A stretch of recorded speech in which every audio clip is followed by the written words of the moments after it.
É da boca dos pequeninos que Ele extrai o perfeito louvor. Dá-nos coração como de criança, Senhor. Dá-nos coração como de criança. Queridos, antes de se assentar, se você trouxe sua Bíblia, abra ela em Lucas capítulo 10, verso 38 em diante. Gostaria de agradecer do pastor José Pedro. Obrigado, querido. Deus abençoe.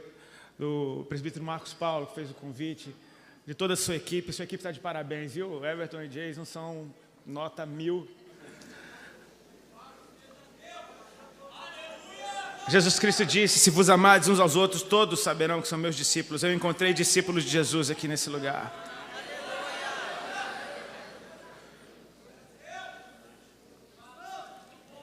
Amém? Lucas 10, verso 38 em diante.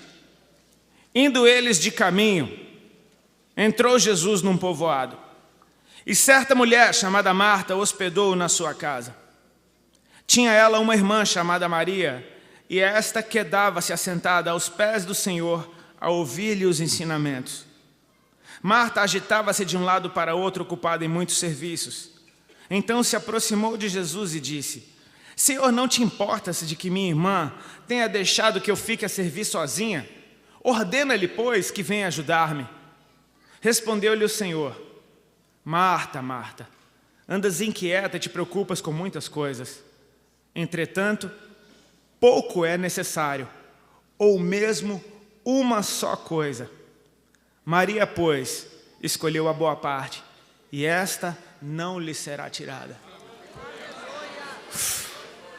Glória a Deus pela tua palavra, Pai. Libera esse poder maravilhoso, revelador, libertador. Limpa-nos pela tua palavra, Senhor. Pode se assentar, querido. Fique à vontade.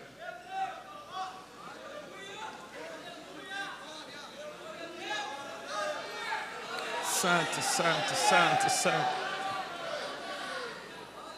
Que noite gostosa. Meus irmãos, a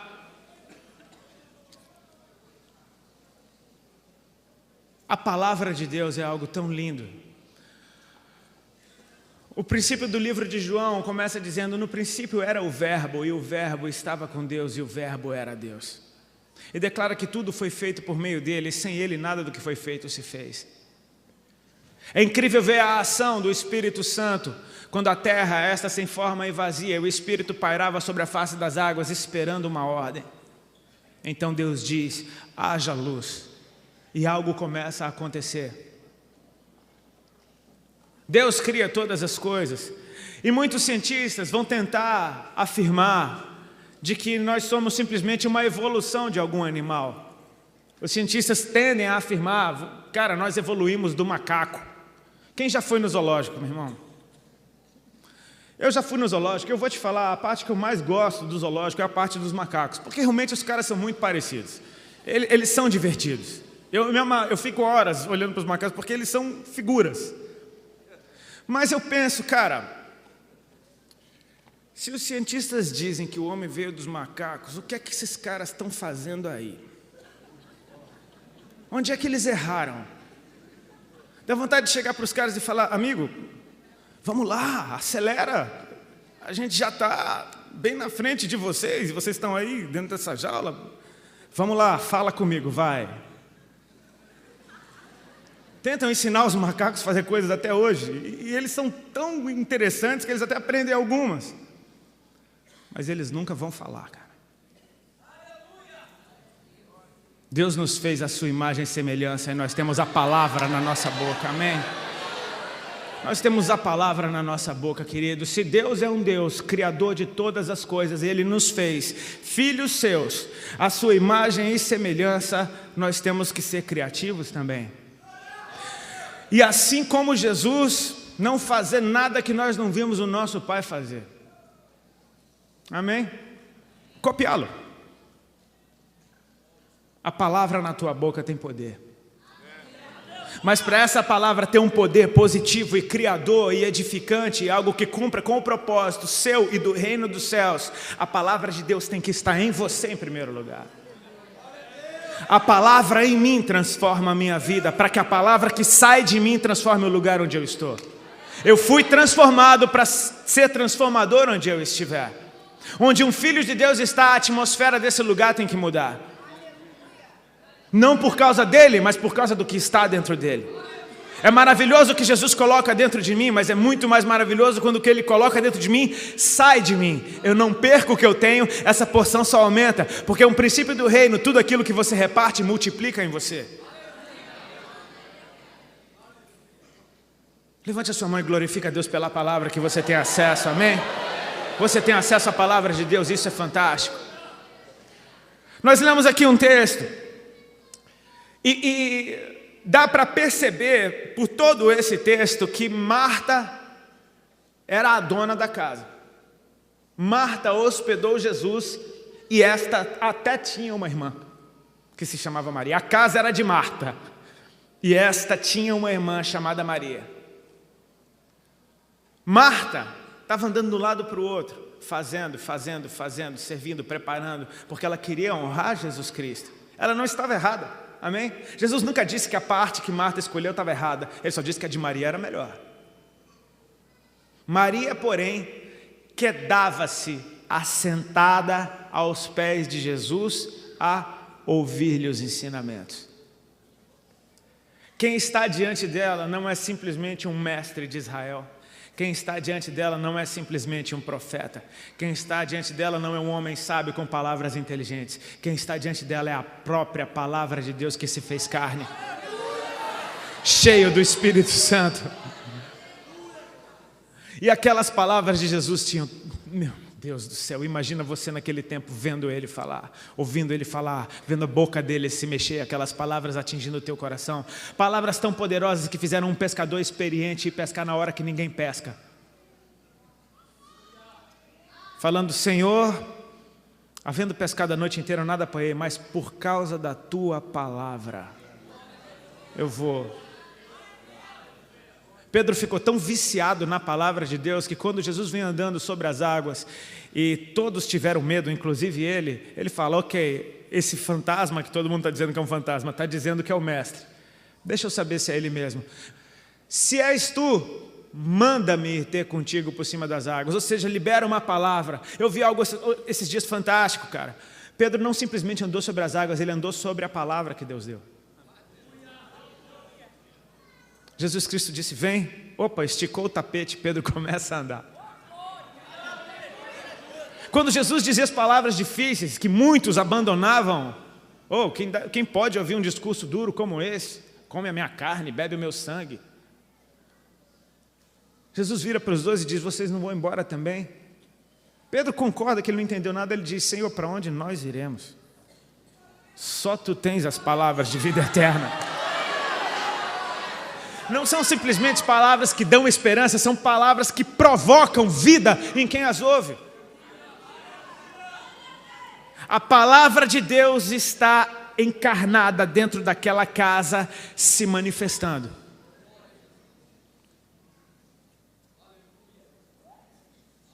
Maria escolheu a melhor parte, jogada aos pés de Jesus. Ela não está preocupada em estar confortável, ela está preocupada em estar perto. Isso faz diferença, não? Às vezes, para ficar confortável, você fica um pouco distante. Quando você abre mão do seu conforto para chegar mais perto, você chega mais perto. E quanto mais perto você chega, mais você enxerga. E quanto mais você enxerga dele, mais perto você quer estar. E aí você já não sabe mais viver a outra distância.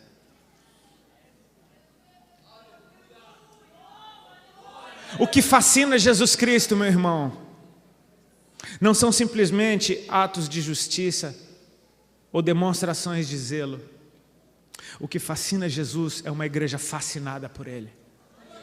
É uma igreja que abre mão de qualquer coisa para ouvir Ele falar. É uma igreja que faz o possível e o impossível, tudo que tiver ao seu alcance para estar perto dEle, mais perto possível, ouvindo Ele falar. Aquela mulher está fascinada olhando Jesus falar. E Jesus está fascinado vendo ela fascinar. O relacionamento que Deus quer com seus filhos é de amor, querido. Amor puro, amor ágape, amor sacrificial. Nós o amamos porque Ele nos amou primeiro. Amém? E é um mandamento: ama ao Senhor teu Deus com toda a tua alma, com toda a tua força e com todo o teu entendimento. Disso depende toda a lei e os profetas. E quando você estiver bem cheio desse amor, será inevitável amar o próximo como a ti mesmo. Porque você está cheio de algo e essa é a natureza que vai sair de você. Ele é como um rio, ele flui. Santo. Santo é o teu nome.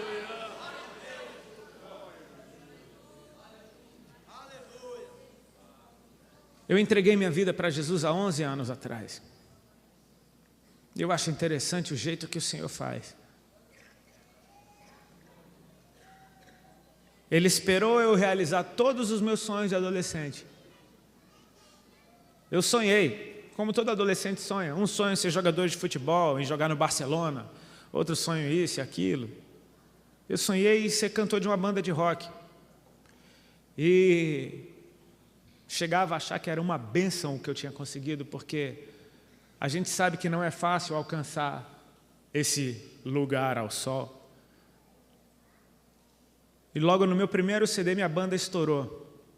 Fez sucesso pelo Brasil inteiro. Em pouquíssimo tempo, eu que era a ovelha negra da família, virei o cara mais lindo da família. Eu que era o bicho mais feio da escola, fiquei gato. Que não tinha muitos amigos, fiquei extremamente popular. Sabe, a coisa vira. Sonhos de adolescente, cara. Quem não quer ser popular, quem não quer ser bonito, quem não quer ser atraente, quem não quer ser o cara legal, quem não quer ser aquele que todo mundo quer ser amigo, quem não quer ser aquele que as meninas apontam e dão um sorrisinho, quem não quer ser aquilo. Eu nunca fui. E de repente eu virei. Eu não deixei de ser quem eu era. Mas eu realizei meus sonhos, eu comecei a investir nesses sonhos e seguir minha carreira. O interessante, pessimamente interessante, é que eu cantava o que eu vivia. Música para mim era um registro da minha vida. E eu cantava o que eu vivia. Numa loucura que eu cheguei a registrar em música coisas que você não conta para ninguém. Eu coloquei isso na boca dos jovens. E uma geração se identificou porque o que eu fazia nada mais era do que ser o cronista de uma geração, de uma fase da vida. Então os adolescentes ouviam o que eu cantava e se identificavam, falaram: cara, essa é a minha vida. Só que existe um princípio naquilo que você canta, você atrai o que você adora. Eu creio em algo, querido, música é adoração, amém? Toda ela. Porque ela foi criada por Deus, ela não foi criada pelos homens. Ela já existia no céu antes da terra ser formada. A música tem esse poder, ela atrai o que você adora. Se você ouve uma música depressiva, você fica deprimido. Se você ouve uma música que fala de violência, você fica irado. Se você ouve uma música de quem foi traído, você começa a desconfiar. E se você começa a cantar que Deus é santo e que toda a terra está cheia da sua glória, sabe o que acontece? É um princípio. Se eu não me engano, é o Salmo 115 que fala das imagens de escultura. Tem pés, mas não andam, mãos, mas não apalpam, olhos, mas não veem, boca, mas não falam, nariz, mas não cheiram. Tornem-se semelhantes a eles os que neles confiam.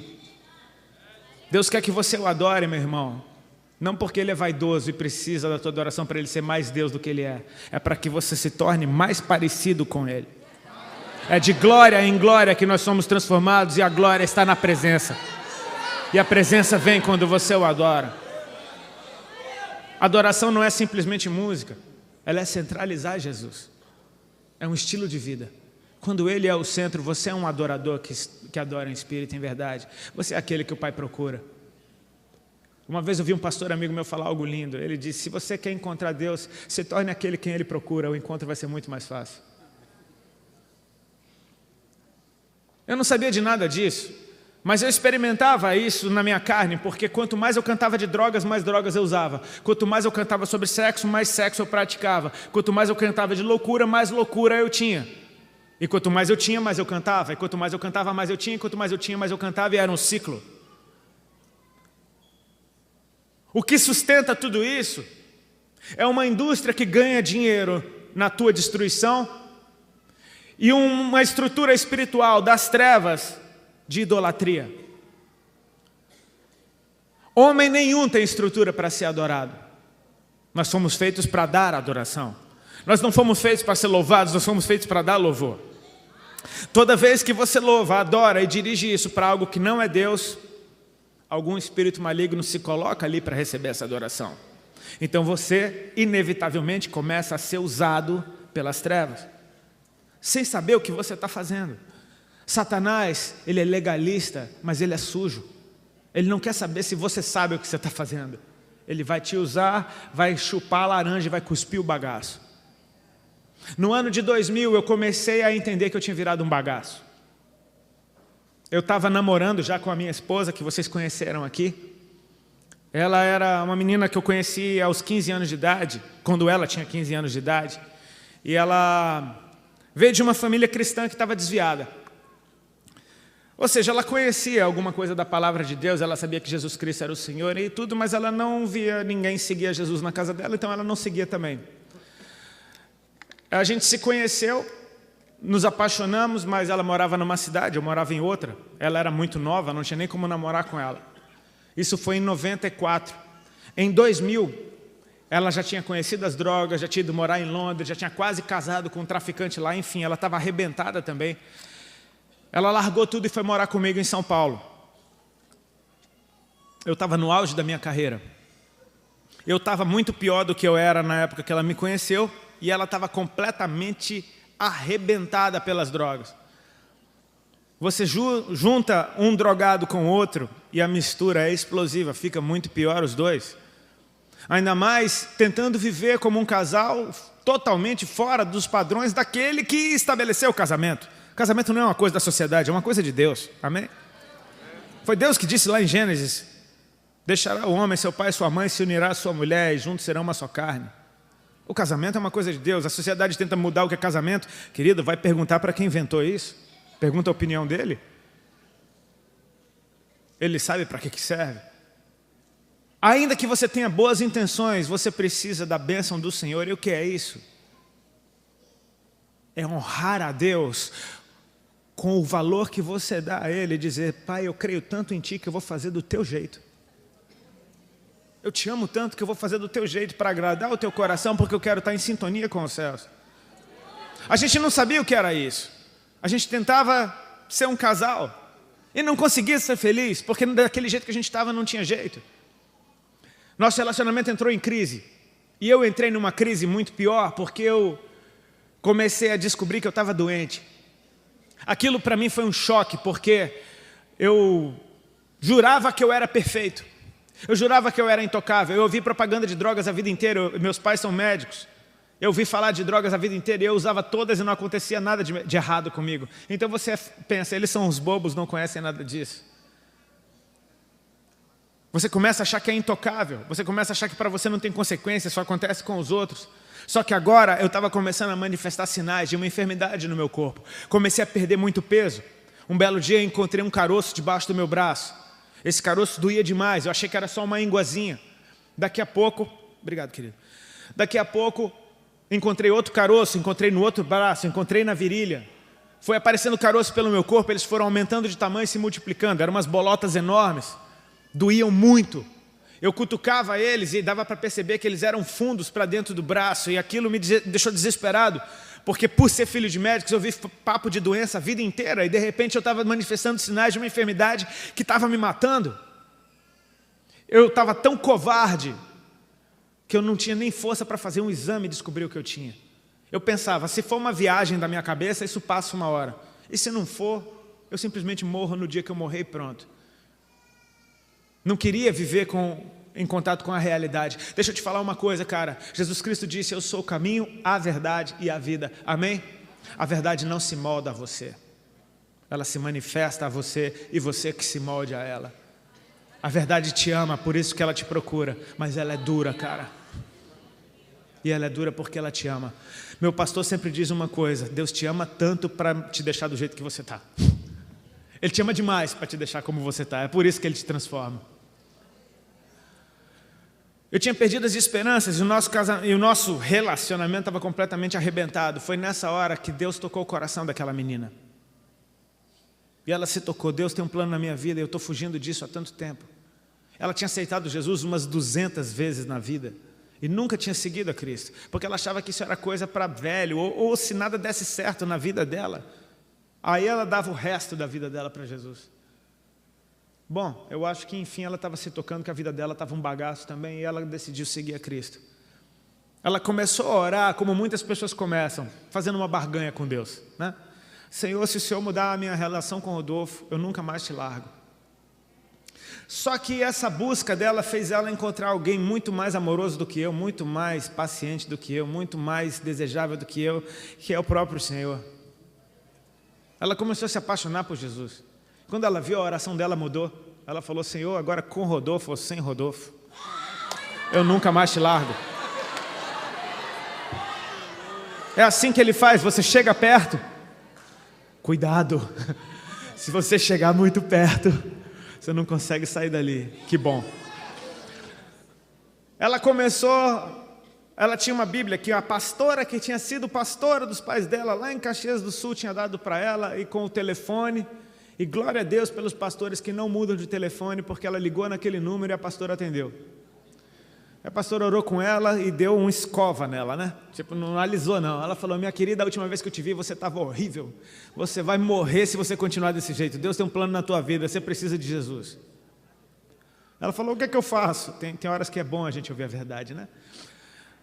Ela falou: o que eu faço? Eu vou te dar... Aí a pastora disse: eu vou te dar o telefone de uma pastora amiga minha em São Paulo. Eu confio, eu conheço, ela vai te ajudar. E aí foi assim que ela conheceu uma pastora chamada Patrícia, lá em São Paulo, que tinha um grupo de intercessão de irmãs do coque.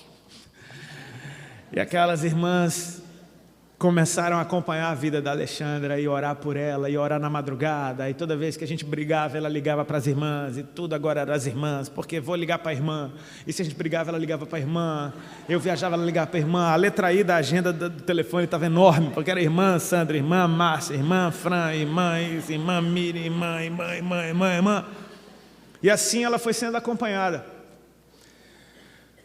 Era engraçado porque eu viajava para fazer os shows com a minha banda, e quando eu voltava, ela tinha ido passar o fim de semana na casa das irmãs, que eram todas da periferia lá em São Paulo. E ela voltava querendo pregar, ela achava que era pastora já, né? Ela voltava querendo me ensinar a Bíblia, e querendo me convencer, e queria me enfiar Jesus goela abaixo. Nem todo novo convertido faz isso, né? Acho que a gente fica tão apaixonado, a gente não sabe como falar, tipo, cara, é assim, aí o outro fala uma coisa que você não tem argumento contra, aí você já quer enfiar Jesus goela abaixo. Pronto, vai, toma Jesus, cara. Melhor coisa que você faz. Mas, enfim, ela voltava totalmente transformada. Ela estava num processo. Eu tentava sabotar a pregação dela. Eu chegava em casa, eu acendia um baseado e ela pregando. Aí eu passava o baseado para ela, ela pegava, continuava fumando e pregando. Ela estava num processo. Ela estava apaixonada por Jesus. Fazer o quê? Era uma maconheira apaixonada por Jesus. Estava num processo.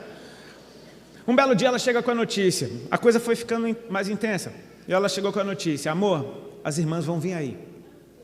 Até então as irmãs era só no telefone. Pareciam personagens, eu nunca tinha visto. Era só de dentro do telefone. E ela ia para a casa dessas irmãs no fim de semana. Daqui a pouco ela diz: elas vão vir aí. Eu falei: quando? Ela: segunda-feira.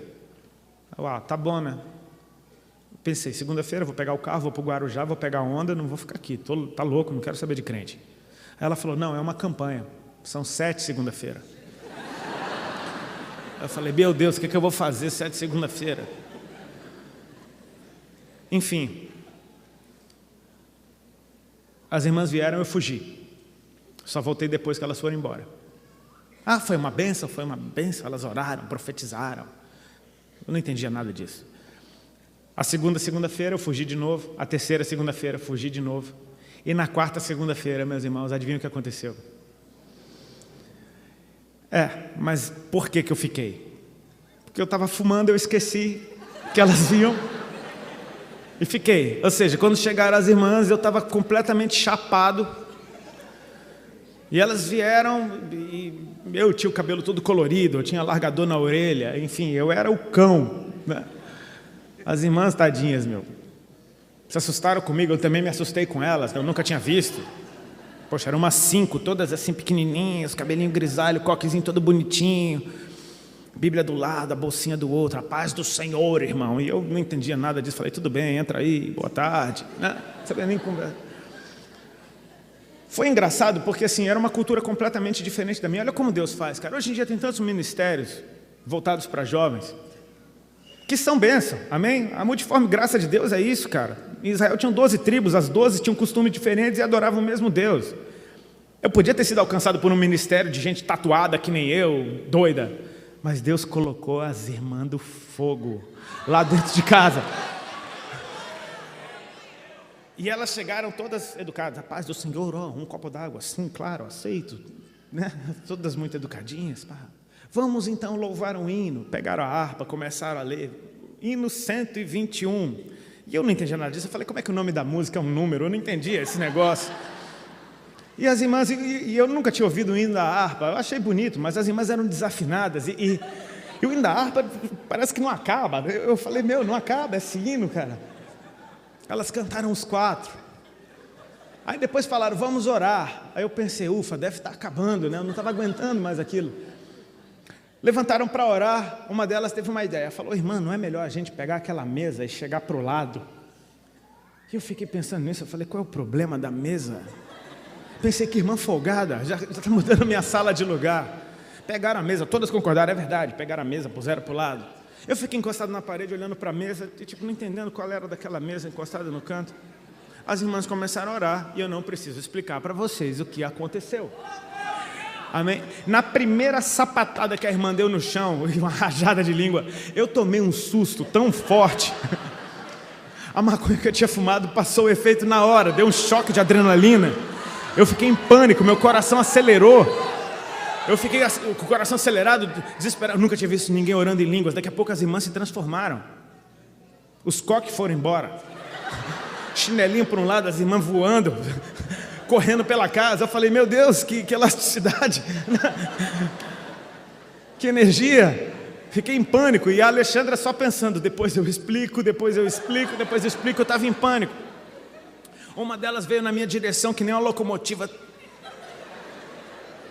Chegou na minha frente e sem o menor Alisabel, sabe o Alisabel que a galera usava antigamente? E aquele menor tipo, oi querido, amado. Ela chegou direto assim com a voz de quem está cheio do Espírito.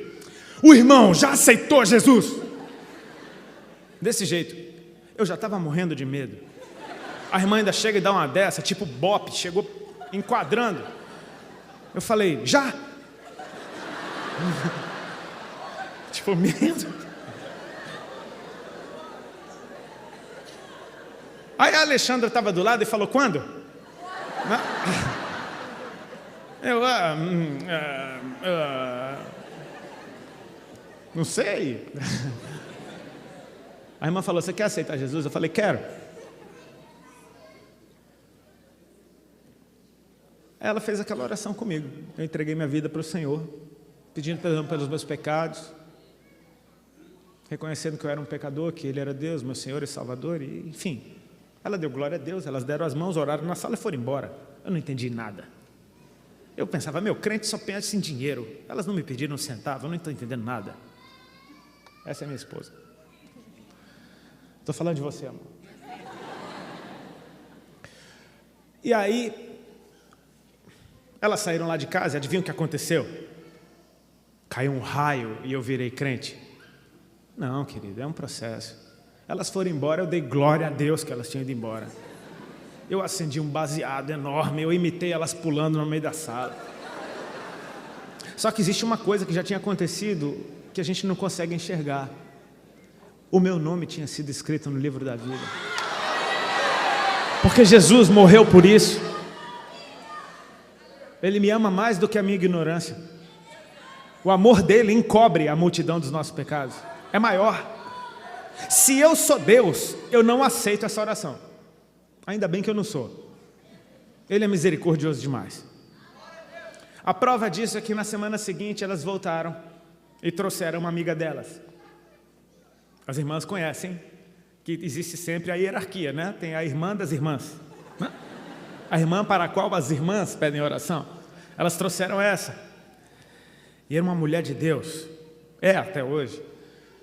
cheia do Espírito Santo e cheia da autoridade. Ela chegou meio Marta lá em casa, tipo assim, ó, vamos ler o texto tal, vamos cantar o hino tal, e quem vai cantar é aquela irmã ali, porque o manto está com ela. Já chegou mandando. E mesa para o lado, e as irmãs entraram no replé, e tudo bem. Fogo caiu, eu já estava tranquilo, eu já não estava mais com medo. Eu falei, não, elas são assim, nem me assustei. Fiquei de boa ali no meu canto, encostado na parede, fingindo que estava orando enquanto elas corriam. E essa veio na minha direção. E eu pensei, toda vez vai ser isso, tudo bem, alguém vai vir orar por mim. Então, tudo bem, foi normal, fiquei lá paradinho. Ela veio, botou a mão na minha cabeça e começou a orar por mim. Ficou orando em línguas. Abaixou a mão até a minha barriga. E continuou orando em línguas. Daqui a pouco ela abriu os olhos e falou assim, sem drama. Essas palavras ela me disse: irmão Rodolfo, o Senhor Jesus está mandando te dizer que nessa tarde Ele está te curando de um câncer no teu estômago, para você saber que Ele é Deus, que Ele te ama e que Ele tem uma obra para fazer na tua vida. E você pode glorificar a Deus com tudo que você tem.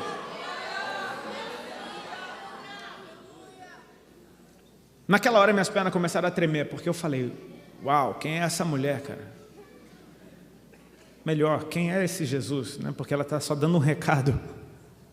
Ela está dizendo, Ele está mandando ela me dizer. Ou seja, ela está ouvindo Ele falar. Quão perto ela chegou dele, para ela ouvir Ele falar algo tão específico. Ele está mandando te dizer que está te curando de um câncer no estômago, para que você saiba que Ele é Deus, que Ele te ama e que Ele tem uma obra para fazer na tua vida.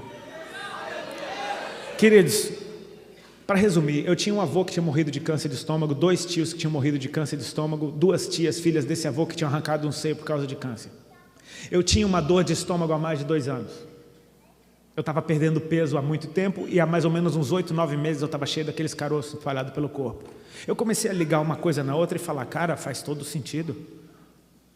Só que até então, tudo bem, né? Ele me ama, Ele está me curando, ok. Deus opera além do teu controle, porque Ele está no controle. Não adianta Marta querer dar uma ordem para Jesus. Ô Jesus, não te importa que ela fique aí chapada na tua presença e eu fique sozinha? Dá uma ordem para ela. Jesus falou, Muito pouco é necessário, Marta. Aliás, uma coisa só. Repete comigo, uma coisa só. E ela escolheu a boa parte, não lhe será tirada, amém? Aquela mulher me deu aquele recado. E o que aconteceu depois daquilo? Naquela tarde meu estômago parou de doer. Em 3 dias todos os caroços que eu tinha no corpo desapareceram. A partir daquele dia eu comecei a engordar. Em mais ou menos 3 a 4 meses eu ganhei 19 quilos. Querido, eu não precisava de mais nada para saber que Deus é Deus. Mas eu precisava conhecer Ele. Porque eu tinha conhecido um toque, eu tinha conhecido uma experiência. Uma experiência que me chamou a atenção. É um sinal, Deus manifesta sinal, Ele é Deus de sinais e maravilhas. E os sinais servem para te apontar uma direção. Os sinais seguirão aqueles que creem. Os sinais acontecem no caminho para te falar que você está no caminho certo, ou para te falar, você está no caminho errado. É como uma placa na estrada, aquelas placas que tem uma seta assim, elas estão dizendo, tem uma curva fechada à direita. Se você ignora o sinal, você vai perceber que na frente o sinal estava falando a verdade, e você vai perceber isso arrebentando sua cara no muro. Se você dá valor para o que o sinal está te falando, você freia o carro, você vira o volante e você prossegue no caminho que o sinal te indicou. O sinal não tem o poder de frear o seu carro, ele não tem o poder de virar o volante do seu carro, ele só tem o poder de te avisar. Aquele sinal chamou a minha atenção para o céu, e a partir dali eu comecei a querer conhecer Jesus. Onde Ele está? Ele está na palavra, Ele está na presença. Onde é que Ele está sendo cultuado? As irmãs me levavam, agora eu estava andando com as irmãs. Era para cima e para baixo, ia no culto, tinha culto segunda, terça, quarta, quinta, sexta, sábado, domingo eu fazia show. Mas acontece que toda vez que eu entrava naquele lugar, igreja simples da periferia, A palavra de Deus parece que era direta para mim, parece que não tinha nada além de mim naquele lugar, parece que só tinha eu ali. E eu chorava, e eu sentia o amor de Deus fluindo, e aquilo entrava dentro de mim, e eu ia sendo transformado. E sabe, nenhuma daquelas mulheres me mandou parar de usar droga, nenhuma delas me mandou parar de fazer nada.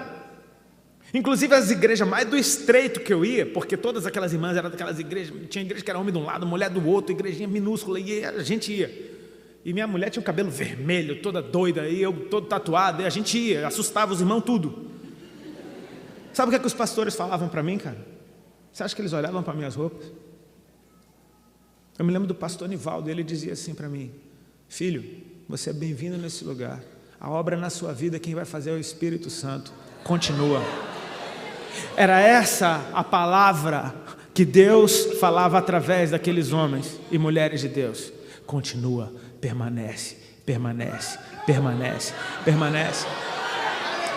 Hoje eu vi um Twitter do meu pastor que dizia assim: para você subir no monte do Senhor, você tem que buscar. Para você permanecer, você tem que renunciar.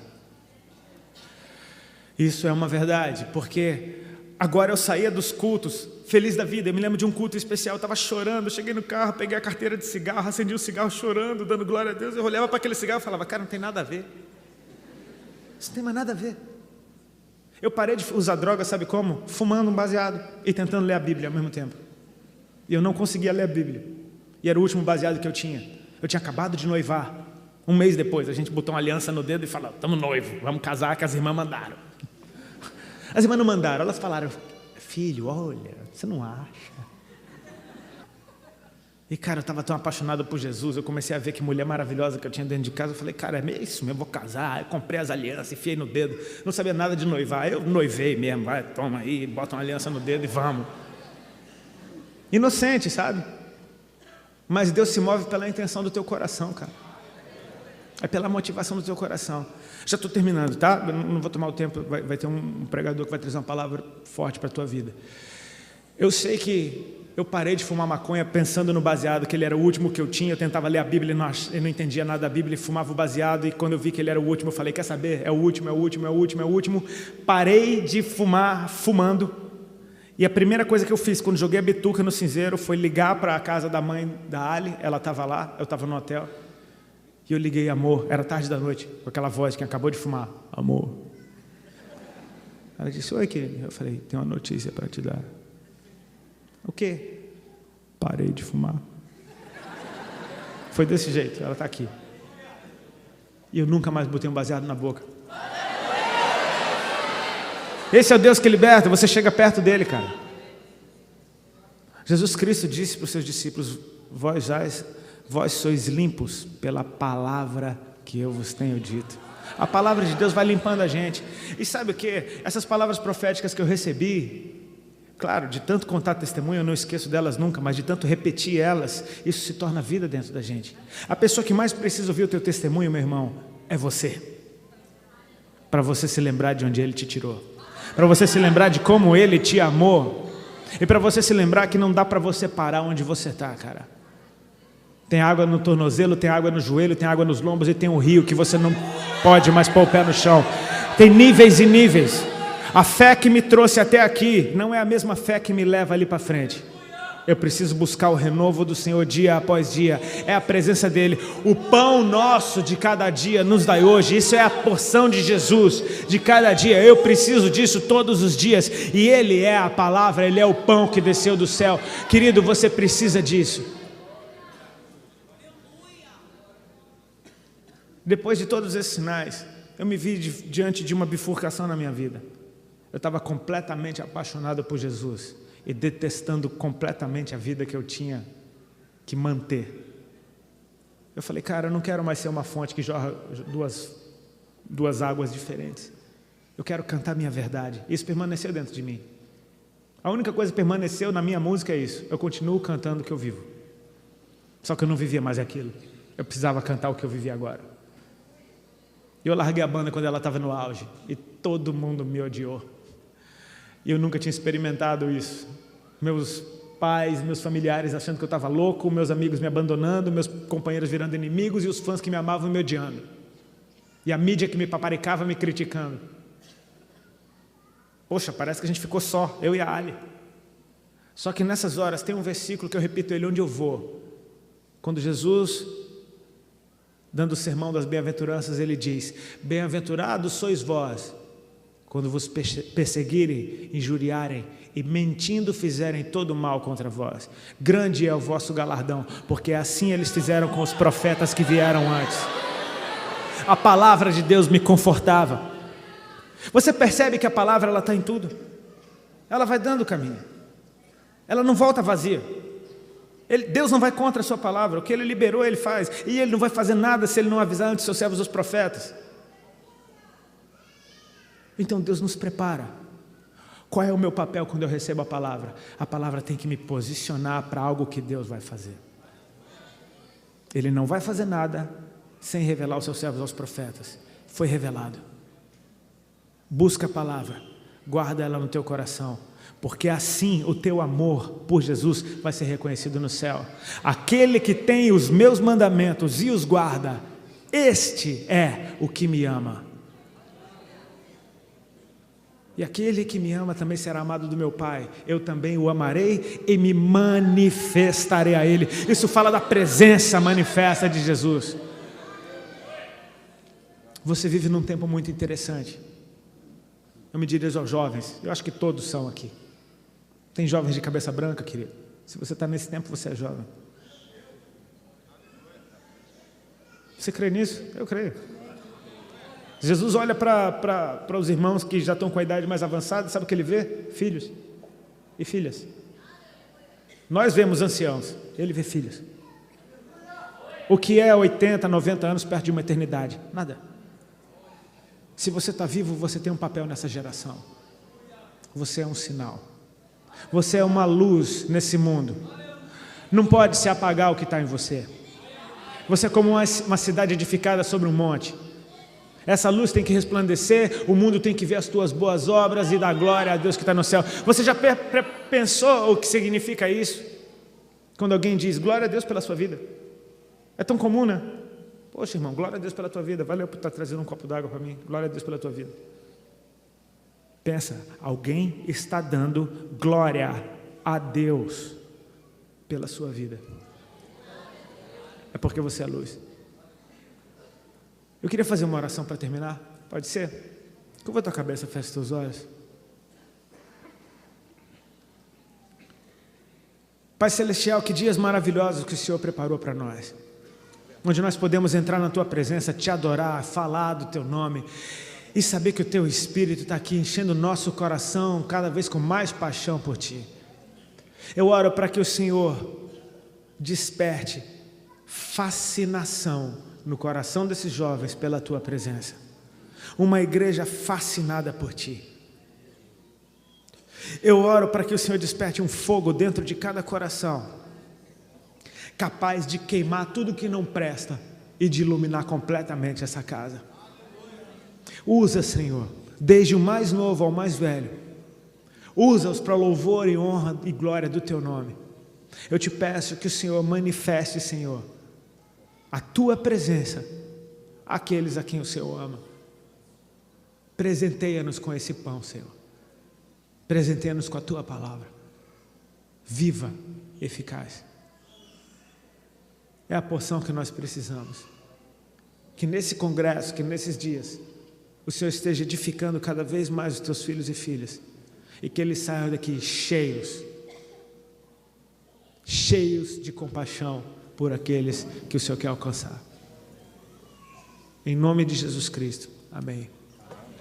Amém. Dá salva de palmas a Jesus. Queridos,